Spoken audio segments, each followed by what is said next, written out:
পবিত্র রমজানের প্রথম দিন মায়ের কাছ থেকে বিদায় নিয়ে মাদ্রাসার পথে বের হয়েছিল 15 বছর বয়সের কিশোরী জান্নাতুল ফেরদৌসী মিম। কিন্তু সেই বিদায় হয়ে গেল অনন্ত অপেক্ষা।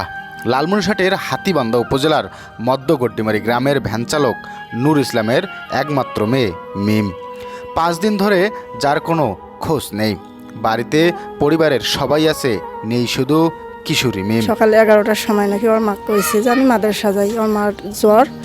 তখন কইছে যে আম্মু তুমি যাইবেন?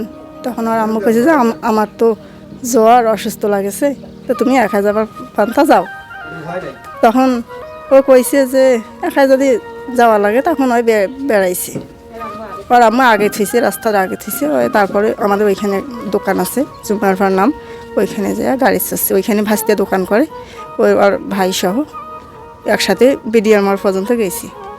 ওইখানে যায় তো ওর ভাই ভিতর বাজার গেছে, আর ওই নাকি ওই মাদ্রাসার দিকে ওই পাশেই গেছি। গত 19 ফেব্রুয়ারি সকাল মায়ের কাছ থেকে দোয়া নিয়ে মাদ্রাসায় যাওয়ার উদ্দেশ্যে বাড়ি থেকে বের হয় মিম।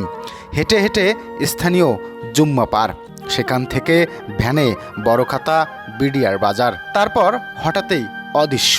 বিকেল 4টায় মাদ্রাসা থেকে খবর আসে আজও মিম মাদ্রাসায় আসেনি। একটি বাক্য আর তাতেই ভেঙে পড়ে পুরো পরিবার। সে প্রথম মোজায় কিন্তু নিখোঁজ হয়ে গেছে।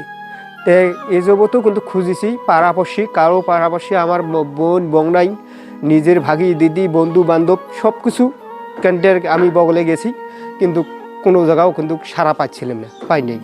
কিন্তু দেখি কিন্তু যে বাড়ি যে খুঁজি, কিন্তু যে আর ওই সে বন্ধুও বাড়ি, সে বন্ধু আর কিন্তু কাউ নাই। নিজের বংনাই বলছি আসছিল নাকি, তাও কইছে বলে নাই। ভ্যান চালিয়ে সংসার চালানো বাবা এখন আর রাস্তায় বের হতে পারেন না। মেয়ের অপেক্ষায় দরজায় বসে থাকেন সারাদিন। প্রত্যেক জায়গা তো আমি কিন্তু যাইতেছি, কিন্তু এলাং আমি 10টা টাকা কিন্তু কামাই করি না। আমি ভ্যান চলাইয়া কিন্তু খাই সারা বছরটাই। কিন্তু এই নিয়ে খোঁজাখুঁজি করিয়ে আমার বেডিটা কিন্তু পাইতেছি না। খালি কষ্ট, আমার কষ্ট কিন্তু বুক ফাটি দিয়েছে, অন্তর এক কোথা কি ফাটি দিয়েছে। সেই মা তো এক কোথা কি 2 জন ধরে ঘর থেকে বের খায় সময়তে। সেই মা এক কোথা কি 2 জন ধরে বের খায়। সে একটা ভাই আছে, সেই ভাইকে ঢাকা থেকে ফিরে এসে সেটাও কিন্তু খুঁজতেছি। এটাও কিন্তু খুঁজে দিচ্ছে। লালমনিরহাট গেছি, রংপুর গেছি, এ যাবো তো খুঁজতেছি, খোঁজায় অবস্থায় আছে। মিমের মা মুর্শিদা বেগম কান্নাজড়িত কণ্ঠে বলেন, আল্লাহ আমার মেয়েকে বাঁচিয়ে ফিরিয়ে দাও। স্বজন প্রতিবেশী সহপাঠী কারো বাড়ি বাদ রাখেনি পরিবার। আল্লাহর কাছে চাচ্ছি, আল্লাহ আমার মেয়েটাকে জানটা ভিক্ষা দাও, যে সে যেন সুস্থ সবলে আমার বাড়িতে ফিরে এসে, এটাই আল্লাহর কাছে কামনা করে। কেমন কষ্ট না হয়, মায়ের যদি কষ্ট না হয় তা কষ্টটা কার হবে। শেষ পর্যন্ত থানায় সাধারণ ডায়েরি, তবুও নেই কোনো সন্ধান। প্রথম রোজা রেখেছিল মিম, সেই রোজার দিনেই নিখোঁজ।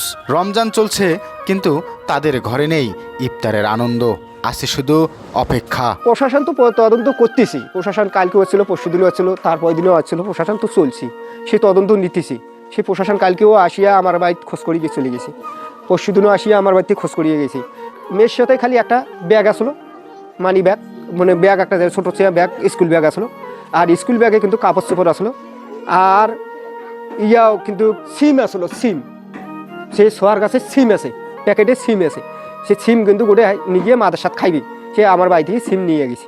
আর 15 আছে ইয়াও, এই যে মানে বোরকা, কালো বোরকা। যদি কোনো সহৃদয়বান ব্যক্তি এই কিশোরীর সন্ধান জানেন, দয়া করে নিকটস্থ থানায় অথবা পরিবারের সাথে যোগাযোগ করুন, কারণ একটি পরিবার এখনও দরজার দিকে তাকিয়ে আছে। মিম হয়তো এখনও ভাবছে আমি বাসায় ফিরব।